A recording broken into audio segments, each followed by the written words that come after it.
Terima kasih atas waktu yang sudah diluangkan untuk hadir menyaksikan presentasi saya. Saya juga ingin berterima kasih kepada Bapak Menlo yang sudah membimbing saya dengan baik selama 7 bulan ini.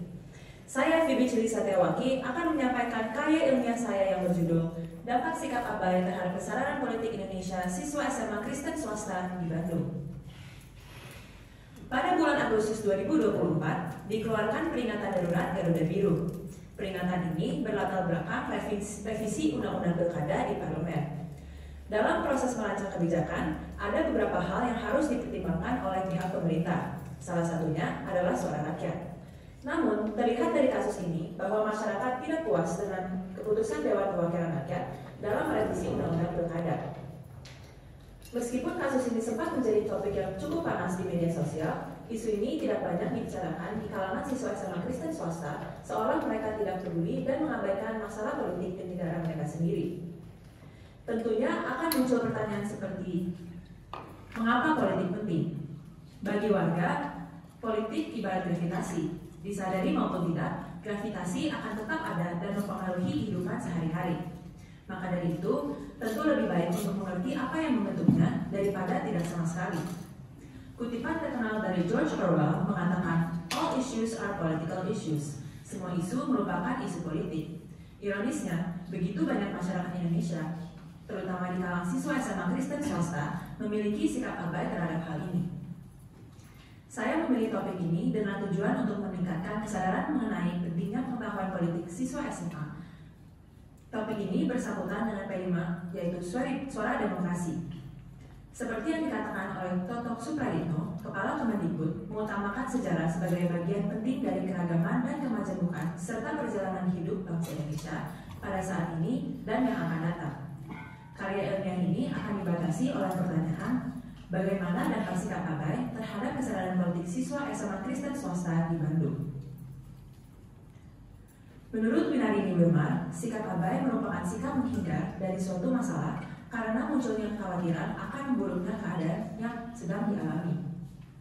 Sikap abai dapat dibagi menjadi dua. Satu, tidak sengaja abai karena kurangnya paparan informasi. Dan dua, sengaja abai meskipun sudah mengetahui informasi tersebut.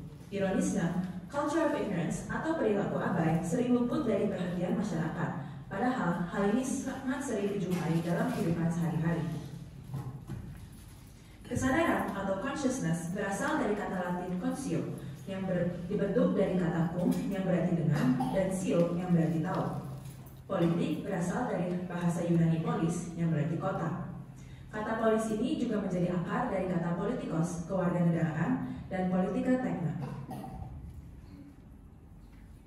Kesadaran politik merupakan kesadaran warga negara, baik individu maupun kelompok, untuk berikut serta dalam kegiatan-kegiatan politik. Kesadaran politik melibatkan pemahaman seseorang tentang hak dan kewajiban sebagai warga negara Indonesia, termasuk pemahaman dan perhatian terhadap isu-isu politik dan sosial. Menurut berbagai sumber, ada beberapa faktor yang dapat membentuk kesadaran politik seseorang, yaitu satu, kultur politik seperti nilai-nilai, sikap, dan kepercayaan masyarakat yang diperoleh melalui sosialisasi.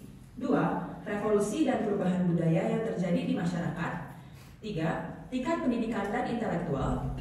Empat, arahan politik kepada masyarakat luas. Lima, faktor eksternal yaitu status sosial, tingkat pendidikan, kondisi perekonomian, pekerjaan, dan lain sebagainya. Dan enam, faktor internal yaitu kondisi psikologis seperti kondisi emosional terhadap suatu sistem politik serta orientasi terhadap situasi dan tokoh politik. Untuk lebih jauh menjelaskan presentasi saya menggunakan teori kesadaran kritis atau yang lebih dikenal sebagai Critical Consciousness Theory yang dikembangkan oleh Paulo Freire. Melalui teori ini, Freire menekankan pentingnya pengetahuan sosial, politik, dan ekonomi bagi masyarakat agar mereka dapat memberikan suara mereka untuk mewujudkan perubahan sosial.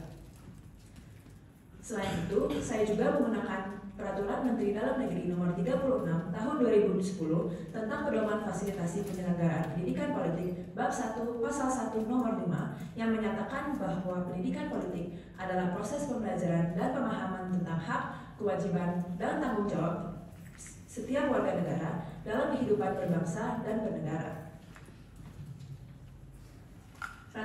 siswa SMA di Indonesia berada dalam masa remaja madya, yaitu usia 15 sampai 18 tahun. Walaupun usia ini dianggap usia yang masih labil, tetapi masa ini sangat krusial dalam penentuan proses pendidikan seorang individu. Dalam usia tersebut, para remaja sedang berusaha untuk menyerap sebanyak mungkin informasi dan menerapkannya ke dalam kehidupannya.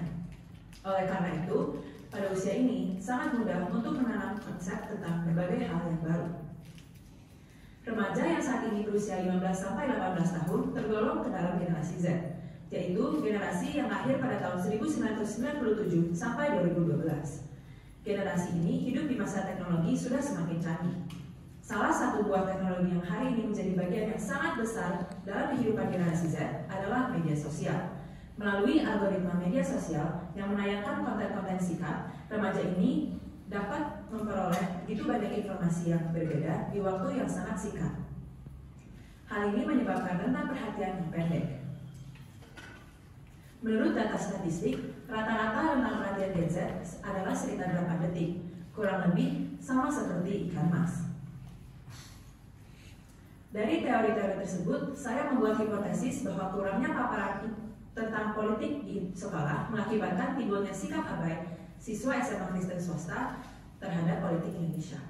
Metode penelitian yang saya gunakan adalah metode primer angket atau kuesioner, dan untuk metode sekunder, saya menggunakan jurnal dan artikel yang dapat membantu saya untuk lebih mengerti mengenai sikap abai dan kesadaran politik.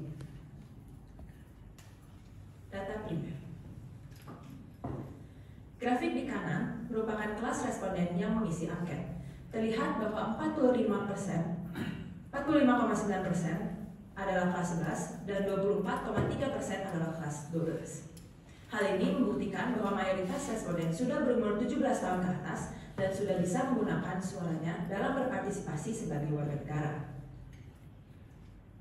Grafik selanjutnya menunjukkan topik berita paling menarik menurut responden. 27% menjawab tidak ada, 24,3% menjawab skandal, dan 21,6% menjawab kasus korupsi. Hal ini menunjukkan bahwa topik berita yang menarik menurut siswa SMA Kristen swasta cenderung negatif.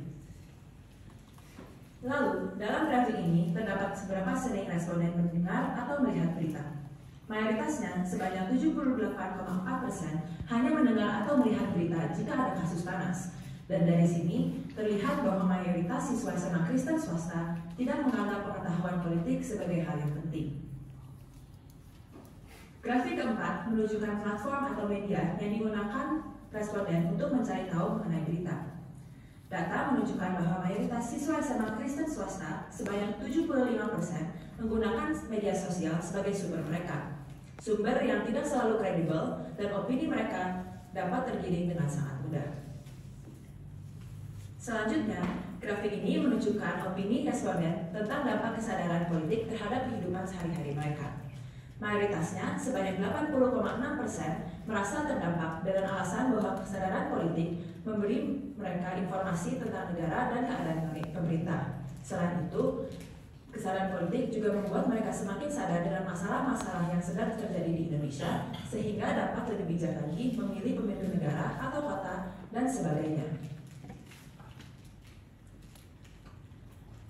Grafik yang keenam menunjukkan alasan responden peduli atau tidak peduli terhadap politik. 54,1% mengaku tidak peduli terhadap politik. Alasan yang diberikan oleh responden beragam. Namun, kebanyakan menjawab bahwa politik itu membosankan, bukan urusan responden, tidak merasa diwajibkan untuk mengerti, tidak menarik, bahkan ada pula yang mengatakan bahwa politik Indonesia sudah terlalu hancur. Sisanya sebesar 45,9% peduli terhadap politik dengan alasan bahwa politik itu penting, berdampak pada kehidupan mereka, tanggung jawab mereka, dan sebagainya. Grafik yang terakhir menunjukkan pengetahuan responden mengenai pentingnya suara mereka sebagai rakyat negara demokrasi. 83,8% menyadari bahwa suara mereka sebagai rakyat sangat penting dalam negara demokrasi, dan hanya 16,2% tidak mengetahui hal ini. Hasil tersebut menunjukkan bahwa mayoritas siswa SMA Kristen swasta di Bandung mengetahui dampak yang mereka miliki terhadap perkembangan politik Indonesia. Namun, masih ada sebagian siswa yang merasa bahwa ketidakadilan di dalam dunia politik mengakibatkan kurangnya dampak suara rakyat Indonesia. Selanjutnya, saya akan membahas mengenai data sekunder yang saya gunakan untuk lebih dalam lagi menjelaskan topik saya. Jurnal yang berjudul Membangun Kesadaran Politik Remaja di Indonesia oleh Sisna Bella Adelia Putri menceritakan tentang bagaimana kesadaran politik di kalangan remaja di Indonesia menghadapi tantangan yang signifikan. Penulis tersebut mengatakan bahwa tantangan utamanya adalah kurangnya minat remaja terhadap politik karena terlalu rumit atau tidak relevan kepada kehidupan sehari-hari.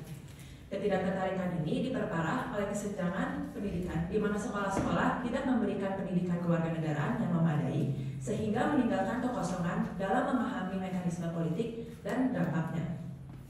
Tidak hanya itu, perkembangan media sosial juga menjadi dampak yang sangat besar. Para remaja memiliki akses yang sangat mudah terhadap informasi melalui berbagai platform media sosial. Namun, hal ini sering mengakibatkan paparan berita yang bias dan sensasional yang dapat merusak pemahaman mereka tentang realitas politik. Penilaian remaja yang negatif dapat membuat mereka enggan untuk terlibat dalam politik. Maka dari itu, pemerintah harus memastikan bahwa pendidikan politik dinilai lebih dari sekedar kepentingan akademis, tetapi menjadi bagian yang penting dan menarik bagi setiap remaja.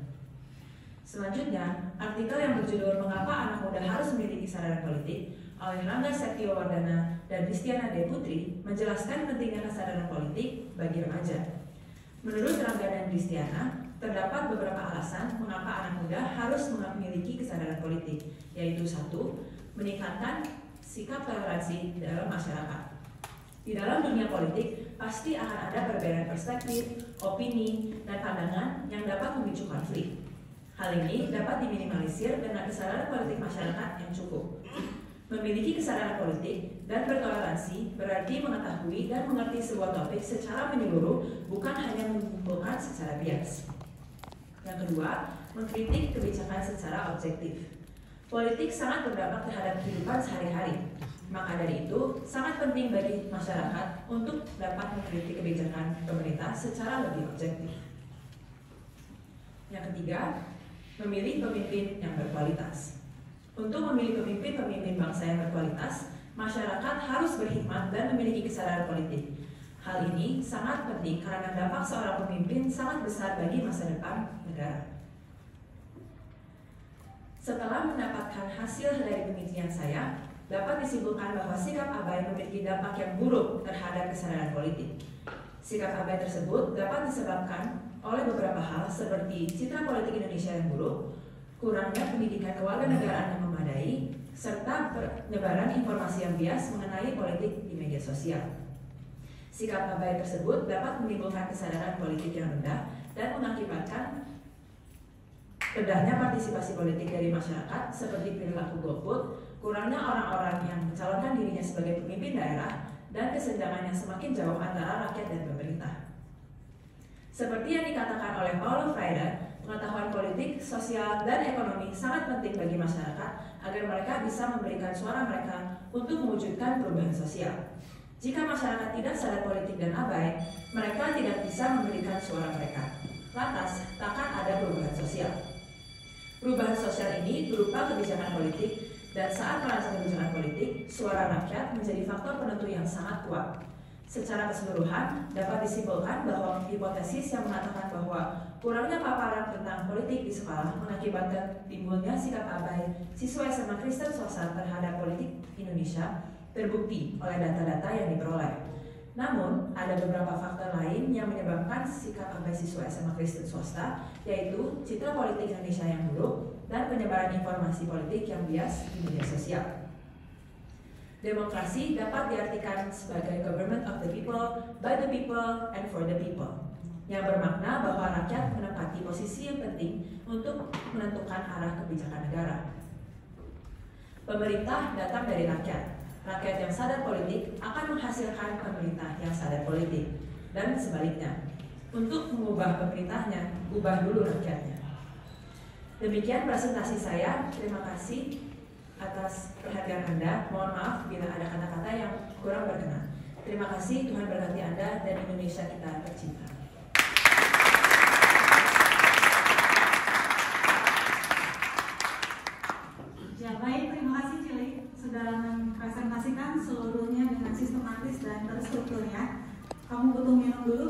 Sebelum berdiskusi, boleh silakan saya berikan kesempatan.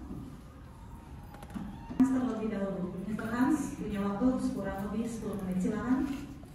Baik, halo Cili.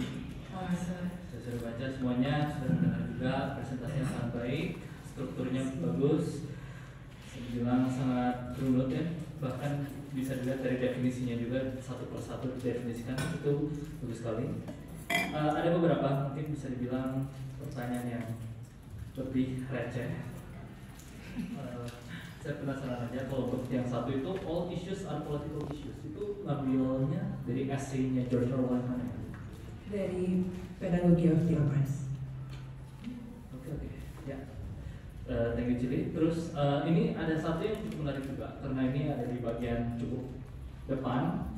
Ada beberapa sumbernya, salah satu yang bisa dibilang agak loncat ke mata saya itu Adolfo Lopez, bisa dibilang salah satu influencer. Nah, ini yang mungkin saya menarik juga karena ini kan topiknya tentang politik. Kira-kira apa yang membuat Cili percaya bahwa Adolfo Lopez itu bisa menjadi satu sumber terpercaya untuk diskusi politik di Indonesia? Terima kasih untuk pertanyaannya. Sebenarnya kutipan Adolfo Lopez yang saya dapatkan ini itu saya dapatkan dari podcast yang disarankan oleh pembimbing saya, Mr. Mem. Dan dia kalau boleh tahu dia bintang tamunya siapa di podcast yang di Canda Cita. Oke, terima kasih. Sekarang untuk ke ini ya, untuk yang ke landasannya mungkin mau tahu juga ini kan dalam konteks siswa SMA. Tentu saja kelihatannya di salah satu bagian pernah disebutkan satu aktivitas politik terbesar itu pemilu ya. Mungkin dari yang setelah Cili riset, apakah ada aktivitas-aktivitas lain yang siswa SMA dapat ikuti dalam hal berpolitik? Terima kasih untuk pertanyaannya. Menurut saya, selain pemilu, siswa SMA bisa mengikuti organisasi atau kelompok pembicaraan, perdiskusian mengenai politik agar mereka bisa semakin belajar menganalisis dan mengkritik kebijakan-kebijakan dan juga isu-isu politik yang terjadi. Cepat aja follow up dari situ. Tapi untuk Cili sendiri, kira-kira menurut Cili kegiatan politik yang paling penting apakah masih pemilu, mengikuti pemilu, atau ada lagi yang mungkin Cili bilang lebih penting yang lain gitu? Terima kasih untuk pertanyaannya. Pemilu memang penting karena itu adalah tempat di mana kita bisa sebagai rakyat dan warga negara bisa menyalurkan suara kita dan opini kita mengenai menurut kita siapa yang paling bisa menjadi pemimpin bangsa Indonesia. Namun selain itu juga, kalau menurut saya demokrasi itu suatu yang sangat penting juga karena yang pasti demokrasi yang teratur dan tidak menggunakan kekerasan yang berlebihan, namun itu juga diperlukan karena sebagai negara demokrasi kita membutuhkan suara rakyat dan juga suara pemerintah. Jadi dua-duanya memiliki kepentingan yang sama. Jadi feedback ya, diskusi untuk pemilu yang baik dan untuk selanjutnya saya berdiskusi salah satu undang-undang yang disebutkan Undang-Undang Pendidikan Politik. Saya lihat di sini Peraturan Menteri Dalam Negeri Nomor 36 Tahun 2010 dan ini kan bisa dibilang 15 tahun yang lalu. Selama Cili riset, apakah memang pedomannya sama saja atau sebenarnya sudah ada revisi atau bagaimana? Terima kasih untuk pertanyaannya. Sejauh yang saya riset, pedoman ini masih berlaku dan yang saya cari itu sebenarnya apa sih tujuan dari pendidikan politik itu dan apakah itu memang dilakukan di pendidikan politik yang diberikan di sekolah. Oke. Jadi masih masih sama ya dari 2010. Lanjut untuk ke beberapa datanya yang didapatkan. Mungkin yang saya mau klarifikasi itu untuk yang nomor 6 ya, keikutsertaan responden dalam berita debat Pilkada 2024. Mungkin di sini memang belum didefinisikan, tapi kalau dari Cili sendiri, maksudnya keikutsertaan responden dalam berita debat itu manifestasinya seperti apa? Keikutsertaan dalam berita debat. Terima kasih untuk pertanyaannya. Menurut saya, maksud saya dalam keikutsertaan responden dalam berita debat Pilkada 2024 itu, apakah mereka memperhatikan debat pilkada dan apakah mereka benar-benar memperhatikannya untuk memberi masukan bagi pilihan mereka yang akan mereka salurkan pada pilkada 2024. Baik, terima kasih. Oke. Nah, ini ada satu yang ini cukup unik juga karena bisa dilihat memang secara metriknya, secara mungkin bisa dibilang topik-topik yang siswa-siswa SMA ikuti itu kan mayoritas negatif. Nah, tapi di sini ada nomor 15, dampak kesadaran politik terhadap kehidupan sehari-hari. Nah, ini apakah ada pertanyaan lanjutan dari hasil ini, di mana bisa dilihat 78,4% menjawab bahwa kesadaran politik berdampak bagi kehidupan mereka. Apakah mereka ada menceritakan juga kenapa mereka bisa mikir, oh sebenarnya politik memang berdampak. Tapi kan bisa dilihat dari data-data lainnya, mungkin bisa dibilang kesadaran yang didefinisikan di sini kurang tercapai. Bagaimana? Terima kasih untuk pertanyaannya. Dari jawaban nomor 15 tadi, itu responden yang menjawab bahwa kesadaran politik berdampak bagi kehidupan mereka. Mereka memberikan alasan bahwa politik itu memberikan mereka informasi mengenai negara dan keadaan pemerintah. Dan selain itu, kesadaran politik juga membuat mereka menjadi semakin sadar dengan masalah-masalah yang terjadi di Indonesia, sehingga dapat lebih bijak memilih pemimpin negara atau kota dan sebagainya. Terima kasih atas jawabannya. Lalu satu lagi saja untuk yang terakhir dari bagian bab 3 ini, untuk nomor 17, pengetahuan responden mengenai pentingnya suara mereka bagi rakyat negara demokrasi itu, saya lihat juga kan ini cukup tinggi ya. Mereka sebenarnya sadar suara mereka sebagai rakyat sangat penting dalam proses demokrasi. Mungkin ini bisa dibilang satu titik nila di ember itu, tapi kenapa dari data ini tidak dia berkesimpulan bahwa sebenarnya kesadarannya sudah cukup besar, tapi mungkin fokus kesadarannya yang sedikit berbeda. Itu bagaimana Risma? Terima kasih. Saya setuju dengan apa yang misalnya sudah katakan. Namun terlihat dari jawaban-jawaban pertanyaan angket yang lain, mereka tidak sepenuhnya sadar dengan apa yang terjadi di negara Indonesia. Mereka tidak begitu mengetahui apa yang terjadi, seperti berita-berita terkini yang saya sudah tanyakan di angket juga. Namun saya juga setuju dengan apa yang misalnya sudah katakan, karena persentasenya lumayan tinggi, dan juga untuk nomor yang 15 itu juga persentasenya tinggi. Namun di yang nomor 16 itu dikatakan bahwa 54% dari responden yang menjawab kedua pertanyaan tersebut itu juga mengaku bahwa mereka tidak peduli terhadap politik. Oke, baik ya, terima kasih atas jawabannya Jody. Ini pertanyaan terakhir ya, sebenarnya ini lebih teknis, tapi kalau saya lihat di bagian 3,3 itu apakah memang terputus atau seharusnya ada lagi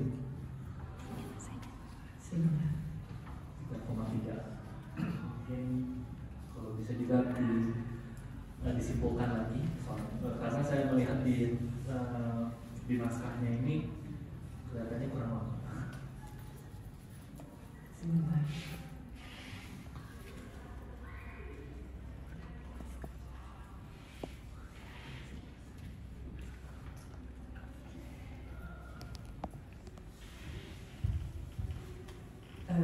kasih untuk pertanyaannya. Saya menyadari bahwa itu ada bagian yang terpotong dan saya minta maaf untuk kesalahannya. Namun mungkin boleh diisi aja, seharusnya mungkin bagian terakhirnya bagaimana? Oke, untuk melanjutkan bagian terakhirnya, sebagian besar, sebanyak 83,8% responden mengetahui dan merasakan dampak kesadaran politik dalam kehidupan mereka, tetapi 54,1% tidak peduli tentang politik karena merasa bahwa politik Indonesia sudah terlalu hancur, bukan alasan mereka. Mereka tidak merasa diharuskan untuk mengerti dan ya lain sebagainya. Jadi lebih clear juga ya. Terima kasih banyak Cili atas jawaban-jawabannya. Ya, terima kasih Mr. Hans sudah berdiskusi, bertanya, dan mungkin ada beberapa saran dan pengecekan kembali. Nanti kita punya waktu untuk merevisinya di kelas. Kita lanjutkan ke sesi kedua bersama Mr. Zorin. Silakan Mr. Zorin. Oke, selamat siang Cili. Iya, pertama saya perlu beri pause dulu untuk laporannya dan juga data-datanya. Survei ini cukup realistis ya, tapi Cili mengambil dari berbagai sumber dari beberapa sekolah katanya. Nah, sekitar berapa ini banyak respondennya itu berapa? Terima kasih untuk pertanyaannya. Saya mentargetkan 10 responden dari setiap sekolah, yaitu Sekolah Cebangsa, SMA BPK Penabur Bandung, dan juga Trimulya. Oke, nah saya pertama ke data dulu ya, karena ini bagian paling emasnya ya. Nah ini, salah satu responden Cili ini berkata ya, quote dari dia, politik ribet cok, mending nyari duit ya enggak. Nah, coba Cili berpolitik, gimana menobatkan satu orang ini gitu, yang ngomong bahwa politik itu ribet gitu, dan mereka nyari duit. Coba silakan. Terima kasih untuk pertanyaannya. Mungkin karena mereka berpikir bahwa politik dan ekonomi itu dua hal yang tidak saling berdampak terhadap satu sama lain, jadi mereka bisa mengatakan seperti itu. Namun seperti kutipan George Orwell juga, dia mengatakan bahwa all issues are political issues, dan sebenarnya politik dan ekonomi itu berhubungan dan mereka saling berdampak terhadap satu sama lain. Maka dengan mengetahui tentang politik, mereka dapat bisa juga mengetahui bagaimana cara yang efektif mungkin untuk menghasilkan duit. Oke, terima kasih ya, karena apa gunanya kita gajinya gede kalau dipajak 60% pemerintah. Nah, berikutnya ini lanjut juga ya, dari isu yang sama juga. Kalau menurut Cili, dari riset Cili ya ini, apa cara paling efektif dan efisien dalam menggapai atau mencapai Gen Z atau bahkan Gen apa yang Gen Rock itu untuk bisa sama politik ya? Karena tadi kata Cili ngomong apa? Cuma 8 detik ya. Itu gimana mereka bisa jadi tiba-tiba jadi pemilu gitu, ikut pemilu? Gimana caranya? Terima kasih untuk pertanyaannya. Menurut saya itu bisa dikembangkan juga di sekolah. Pendidikan politik itu menurut saya bisa menjadi mata pelajaran tersendiri, di mana sekolah mengajarkan dan mengembangkan kapasitas siswa untuk bisa menganalisis dan juga berpikir lebih kritis mengenai isu-isu politik yang terjadi di Indonesia. Oh, jadi bukan cuma PPKN tapi ada mata kuliah politik ya, mata kelas politik gitu. Menurut saya. Oh, oke. Menarik. Dulu kita pernah ada sih tapi udah lewat. Anyway, apa yang bohong ya? Ya. Nah, lanjut juga berikutnya. Coba mungkin pindah ke hipotesisnya ya. Hipotesis bisa. Nah tadi kurangnya paparan tentang politik di sekolah mengakibatkan timbulnya sikap abai siswa SMA Kristen swasta terhadap politik Indonesia. Nah, dan ini kan guru-guru ini ya, kita punya akses lebih untuk mungkin memotori murid dengan politik gitu kan ya. Karena politik itu ya, papanya mah agak kotor ya. Makanya ini banyak juga riset ngomong kalau dari Cili itu bahwa banyak ngomong kotor, banyak korupsinya, banyak suap menyuap gitu dan juga banyak apa ya. Nah, tapi sejauh mana guru bisa memberikan edukasi itu, karena guru juga harus nggak bias ya, guru harus imparsial gitu, nggak boleh ngomong 1, 2, 3 gitu di kelas gitu ya. Tapi gimana kalau menurut Cili ya, sejauh mana guru bisa mengajari ini? Terima kasih untuk pertanyaannya. Menurut saya sebagai guru mereka harus sebisa mungkin senetral mungkin, namun tidak berusaha untuk menjadi setransparan mungkin juga, karena dengan pendidikan politik ini siswa akan bisa semakin kritis untuk menghadapi opini orang lain atau isu-isu yang terjadi di negara ini. Maka dari itu mereka bisa juga tidak tergiring opininya dengan segampang itu. Oke, jadi ada sisi critical thinking-nya ya, lebih kritis ke pemerintah. Oke, nah berikutnya ini saya lanjut ke beberapa pertanyaan, saya ada berapa sih ya, tapi coba satu ya. Nah, saya mau fokus ke siapa tuh sumber Chile itu Paulo Freire ya tadi, yang pedagogy of theocracy ya. Nah, saya pengen tahu lebih jauh lagi, kenapa Chile memilih dia? Dan menurut Chile kenapa background dia penting? Coba mungkin terima kasih untuk pertanyaannya. Saya memilih teori kesadaran kritis karena menurut saya itu sangat menjelaskan pentingnya pengetahuan sosial, politik, dan ekonomi bagi rakyat, dan dia dengan secara spesifik tidak mengatakan hanya politik, namun sosial dan ekonomi juga, karena semua itu tuh saling berdampak kepada satu sama lain. Dan untuk latar belakang Paulo Freire itu dia menulis dan mengembangkan teori ini tuh pada saat zaman Brazil itu sedang dijajah oleh pemerintah yang sangat diktator militer, dan saat saya riset pada tahun 1960-an itu Indonesia juga sebenarnya lagi di bawah pemerintahan Soeharto yang juga menjadi diktator militer. Oke, nah ya itu yang sangat sesuai dan setuju, tapi sayangnya saya di laporan nggak ada. Kenapa? Di bagian laporannya tidak perlu dijelaskan mengenai, karena maksudnya cuma yang sangat cocok sih, karena dia emang berusaha untuk membuat masyarakat lebih sadar bahwa mereka lagi di operasi ya. Nah, yang lanjut juga berikutnya ke satu teorinya juga ya, yang tadi Chile pakai ini. Tadi kan Miss tuh ngomong mengenai Ando Fidel Lopez dan juga Tania Cinta dan Pokok itu ya. Nah, kalau menurut saya ini hal bagus karena menunjukkan bahwa detailnya juga Chile tuh pakai pertanyaan-pertanyaan yang cukup relevan ya. Kayak Fufu Fafa lah, itu penangkap koruptor lah, terus reshuffle menteri gitu.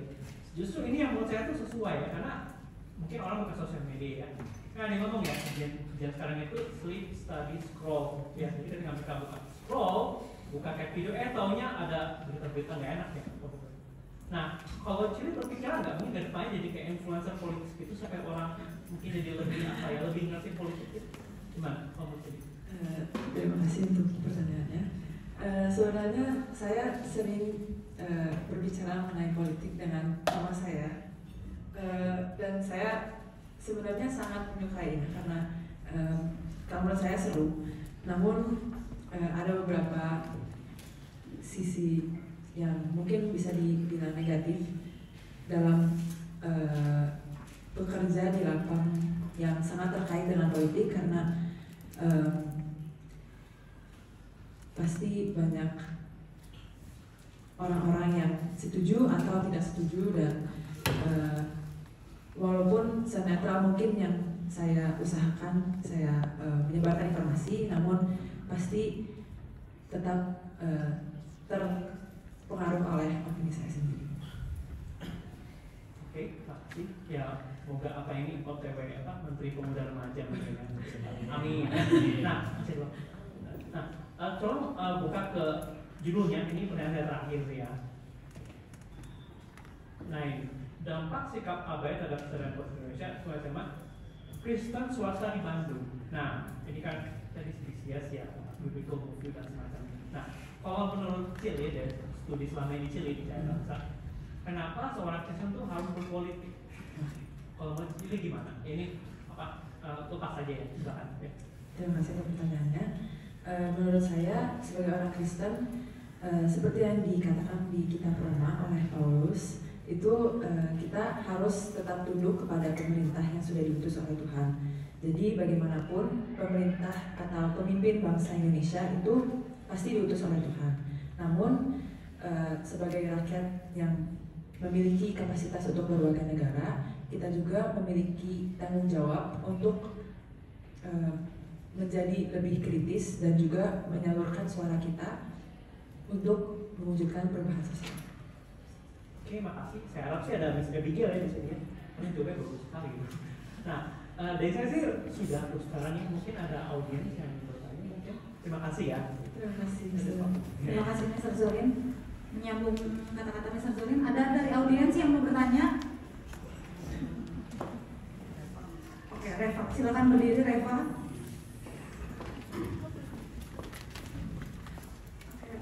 Apresiasi dulu presentasinya bagus banget, sama desainnya juga keren. Udah itu mau nanya, berdasarkan yang udah Chili paparkan kan pemerintah itu bertanggung jawab atas pendidikan di Indonesia, dan kita juga tahu sendiri bahwa untuk misalkan buku PKN yang dari pemerintah dan lain-lain itu tidak selalu, bisa dibilang tidak selalu lengkap secara sejarah dan lain-lain. Jadi apakah menurut Chili dibutuhkan revisi mengenai pelajaran politik di Indonesia, entah itu PKN atau sejarah, dan mau itu secara materialnya atau dan lain-lain, dan bagaimana supaya tidak ada bias secara kolektif? Terima kasih untuk pertanyaannya. Menurut saya, seperti yang saya sudah katakan tadi, akan lebih baik jika ada mata pelajaran tersendiri yaitu politik, di mana siswa-siswa dibiarkan dan dibiarkan yang diberi ruang yang lebih luas untuk menganalisis isu-isu politik dan juga mengkritik secara lebih objektif. Selain itu juga mungkin secara metode pembelajaran, sekarang itu metode pembelajaran yang diberikan itu lebih normatif, bersikap normatif dan cenderung penghafalan yang membatasi kemahiran berkreatif yang lebih kreatif bagi siswa untuk menganalisis dan juga menyalurkan opini mereka mengenai isu-isu tersebut. Bagaimana dengan bukunya ya? Bukunya katanya. Pertanyaan kedua. Oke, menurut saya pasti pemerintah sudah mengeluarkan buku itu dengan pertimbangan-pertimbangannya, dan mungkin agak sulit untuk kita mengajukan pemerintah untuk merevisi buku tersebut. Namun dengan yang sudah diberikan, selain buku itu juga kita memiliki sumber yang lain seperti mungkin jurnal, artikel, atau justru isu-isu politik yang relevan dengan yang mungkin terkini dan bisa menjadikan topik pembahasan. Bagaimana Reva? Bisa diterima ya? Bagus pertanyaannya, bagus jawabannya. Yang pasti jika ada mata pelajaran khusus politik, mungkin nanti Cili akan menjadi gurunya ya. Sebelum jadi dosen ya Cili, mungkin bisa jadi guru. Boleh tepuk tangan dulu untuk Cili.